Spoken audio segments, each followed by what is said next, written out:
সূত্র বলছে, কংচাই Marma mug liberation পার্টির প্রধান। তার বাড়ি সিন্দুকছড়িতে।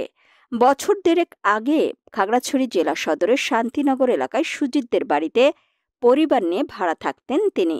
বাড়ির মালিক সুজিত দে জানান, ১.৫ বছর আগে তার ২তলা বাড়ির নিচের তলা ভাড়া নেন কংচাই মারমা। ভাড়া বাড়িতে কংচাই মারমার স্ত্রী, ছেলে ও মেয়ে থাকতেন। মাঝে মধ্যেই কংচাই মারমা চট্টগ্রাম থেকে এসে পরিবারের সাথে থাকতেন। খাগড়াছড়ি সদর থানার ভারপ্রাপ্ত কর্মকর্তা আব্দুল বাতেন মৃধা জানান, কংচাই মারমার শরীরে কোনো ধরনের আঘাত বা নির্যাতনের চিহ্ন নেই।